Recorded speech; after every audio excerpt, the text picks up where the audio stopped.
What's up guys, and welcome back to my YouTube channel and another single with strategy video. In this video we are actually doing a story time. I'm going to tell you about one of my dating experiences so that you can hopefully learn from me and do better than I did back in the day.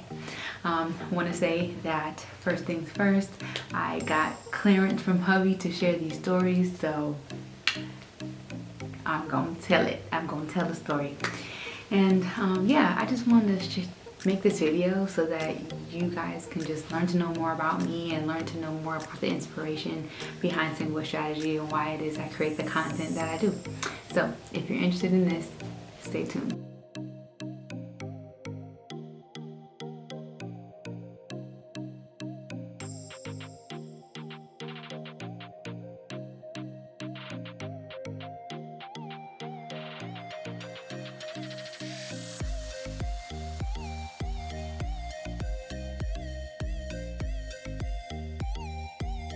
Alright guys, so for those of you who do not know me, my name is Rochelle, and in regards to dating, I was in a committed relationship for about 4 years, from high school, from like my junior year of high school to my senior year of college.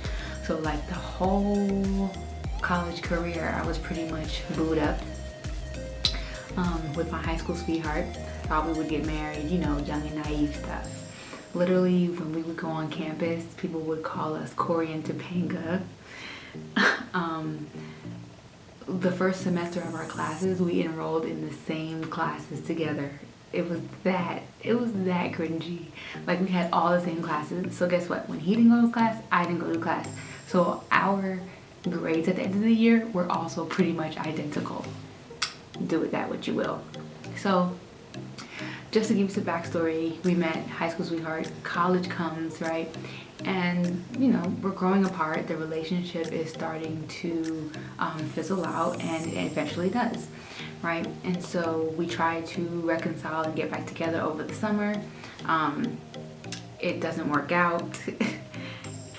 He actually ended up trying to start a relationship with a girl that was very close to me at the time. Maybe not very close, but in my circle enough for it to be against girl code. And even then, I still was trying to make it work. I still was like, okay, we can do this. We were together since high school. We're gonna be together forever. This is just a setback in our lives.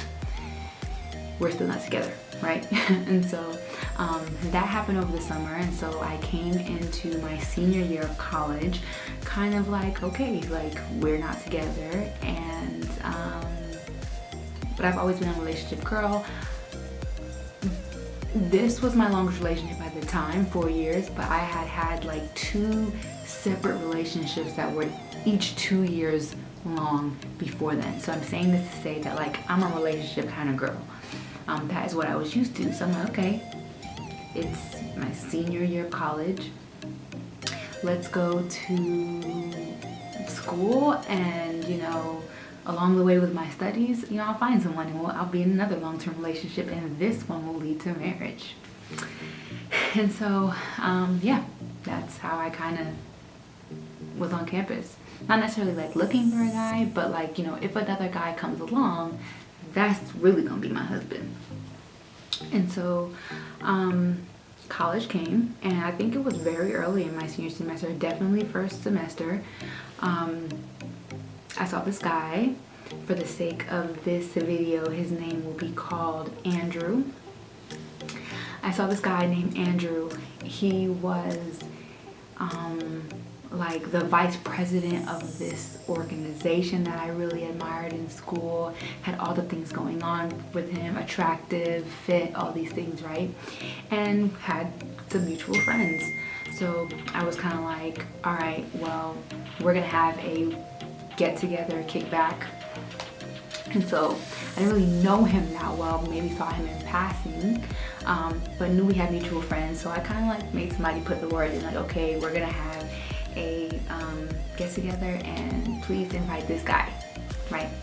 So I asked one of my guy friends to invite Andrew. So Andrew comes to the party. We're kind of, you know, flirting, and we exchange numbers at the end of the night, and that starts basically like a situationship. And so I, like most women, you just get into a relationship, you don't really ask any questions,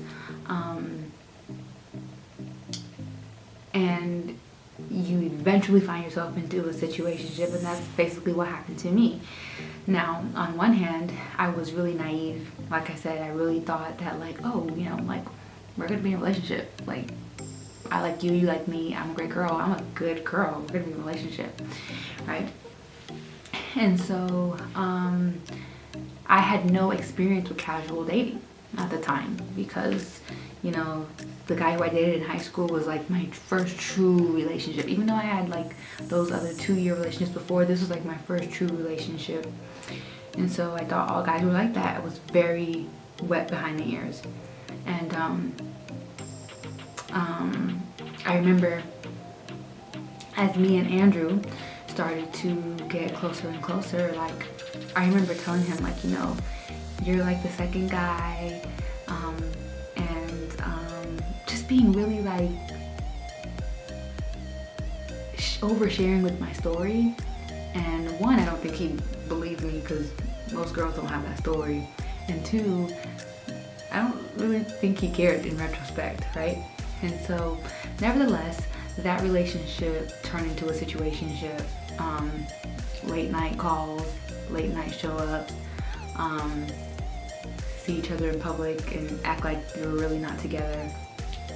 And something in me was kind of just like, this is not me, and this is really weird, but like I'm doing all the right things, like he is a great guy, so what's the issue?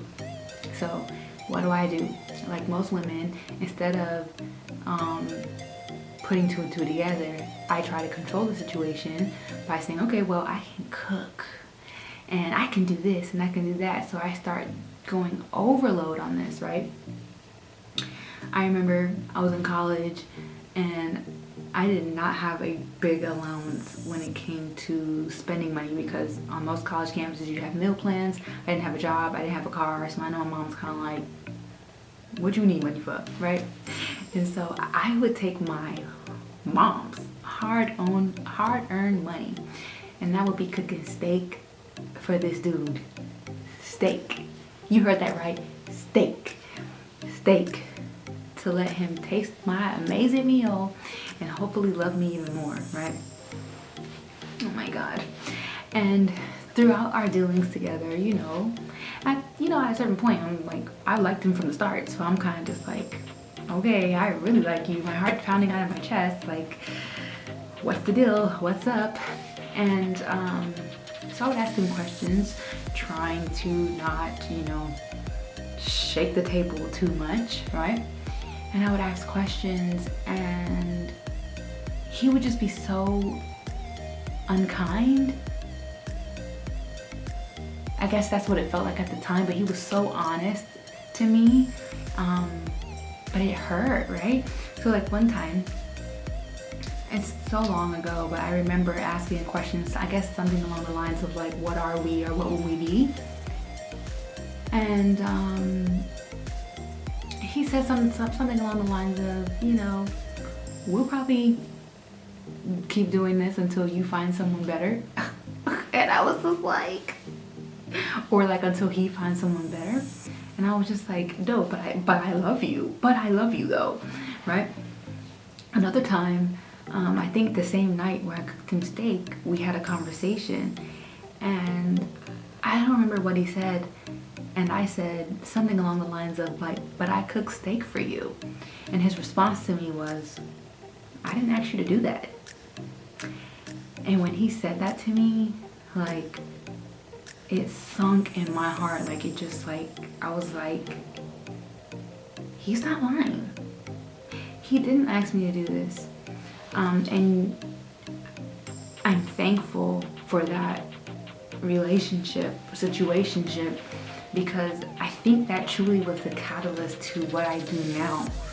Like, I thought I was doing the right things, and most women, you're like, okay, as long as I pick a guy who is of value, who seems like he's doing great things in his world, notice it's his world,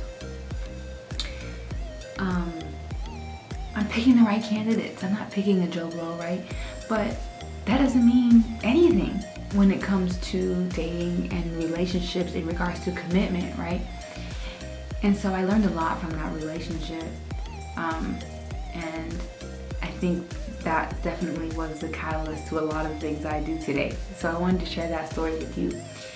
I also want to pull from this story and talk about a couple learning points here so that you can take with you.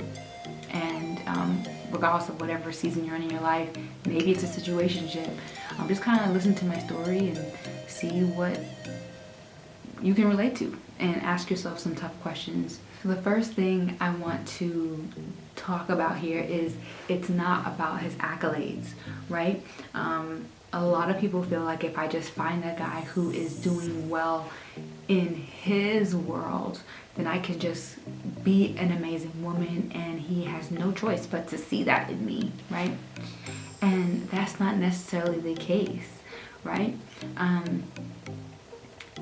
That has like I said before, that has nothing to do with a guy's desire to commit to you. It just means that he has good things going on, and you may not even be a part of that picture in his life. So, there's a lot of talk on social media about high value men, and I created a video about why high value men are really sabotaging us women. Not because they're not great candidates, not because they're not great people to pick, but because a lot of times we allow them to run over us because we're not seeing that although he is high value, he does not want to be high value for you. He does not want to commit to you. But we usually treat the CEO better than we treat the janitor, so we'll allow him to give us just enough or lead us along or convince us to go with the flow because we are saying he's such a great guy. He has so much potential in regards to where he's going to be in life and his career and all stuff, and we fail to realize that that has nothing to do with us until that man says, I am interested in committing to you. And so that's the first thing I want to talk about. One, it's not just about his accolades. And I want to talk about this because a lot of times when you give dating advice, people feel like, well, if I'm not like being super promiscuous, then I'm doing it okay, They feel like dating advice is for harlots or like people who are promiscuous, and no, it's for the everyday woman who thinks she's really doing a great job by picking this high value man but is not seeing the other blind spots that still cause her to be in a situationship. So that's the first thing I want to say. It's not just about his accolades. The second thing I want to talk about is establishing positive boundaries and being wise. Like when I was talking to you guys earlier and I was basically saying like, oh, I took my mom's hard-earned money and was cooking him steak. Why was I doing that? We weren't married. Not to say you can't cook for someone, but in regards to pricing and how expensive steak can be, especially at that time, why were you overextending yourself for someone who never said they wanted to commit to you? And even when you asked directly, they basically told you that, yeah, this is probably going to be a situationship and nothing else, right? Why did you overextend yourself, right? And a lot of times as women, when we're in these situationships, we feel like if I could just cook better, if I could just sex better, if I could just do this better, then he will see the greatness in me. And we do that because we're approaching dating from a place of lack, like just trying to pick up the crumbs of the guys that we like because we don't feel like we deserve anything better than that. We don't feel like we deserve a relationship where a guy is intentional with us and wants to commit to us and wants to, basically show us that we are a prize. And so we do this and we think it makes us the perfect woman because we're overextending ourselves for a guy who's not doing the same for us. But what it really is it's just the fact that you don't have positive boundaries in place. It just means that you're not wise. You're not actually assessing the situation and saying, hey, based on what is presented here, he doesn't deserve all of this from me, right? And so that's another thing I want to say, like, change your perspective.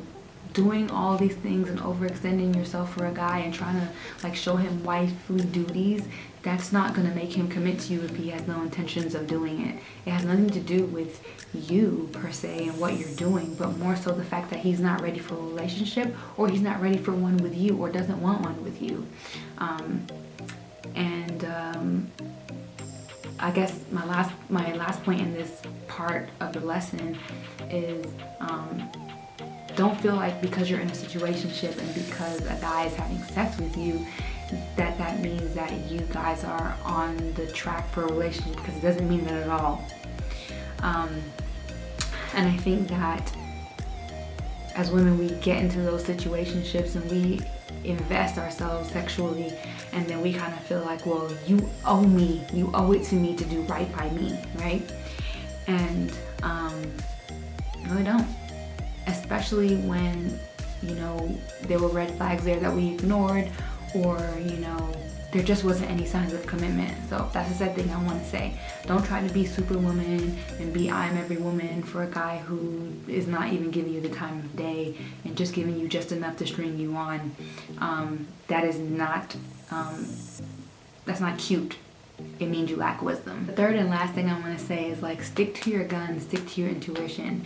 And what I mean by this is, back then, like I said, I was a relationship girl. I wasn't used to casual dating, but I got to college and everybody was doing it. It was like the thing. It was what was normal. And just because something is normal doesn't mean that it's right.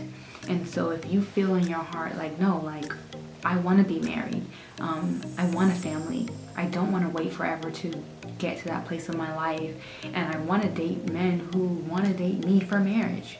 Stick to those guns. Like, don't feel like, oh well, everybody's doing it, maybe I'm being too old-fashioned, maybe I'm doing too much, maybe I'm requiring too much. Don't say that to yourself, because you're going to end up wasting a lot of time being in a lot of situationships, because you're going to be delaying what you already know. When you get married, or when you finally say, I'm sick and tired of being tired, you are going to be like, I knew this all along. And now you have more bodies on top of your original thoughts. You really have nothing to show for the fact that you didn't listen to yourself, you know? And so that's the third thing I want to say. Like, God gives us intuition for a reason. And if you feel like you're overextending yourself, if you feel like you just desire more out of the person that you're dating, I always say, have a direct conversation. That way everyone's clear. No one can say that you didn't ask me or you didn't say. But like, be prepared for that guy to basically tell you something vague or something along the lines of, I'm not ready to seriously commit to you, something that isn't clear. And be prepared to walk away. And that requires trusting your gut and trusting what you know is right for you and what you know you need when it comes to relationships. So I hope that story was interesting for you, and hope that the lessons attached to it are things that you can take with you on your dating journey. Alright guys, so all of the dating journeys that I will share with you, including this one, it has landed me here today, right? If you're in a season where you're like, I don't know what to look for, I don't know what questions to ask, I don't know what I should be doing for myself in a relationship, or while I'm, you know, kind of dating someone or filling them out, I got you covered. In my single strategy course, I talk about all of this, and this is based on data, statistics, and my dating experiences, and just the things that I've learned. And these are things that are really going to help you avoid situationships and date strategically for marriage. You deserve this. You are worthy of this, right? And so I'm going to include this in the description below for you to check it out. Alrighty guys, that's it for this video. If you like this, I invite you to like and subscribe to this video. Also hit the notification bell so you don't miss a video when a new one drops. What are your thoughts? Go ahead, drag me if you want to. Also, share a dating story of yours in the comments below. I want to know. Alrighty guys, I'll see you in the next one. Bye.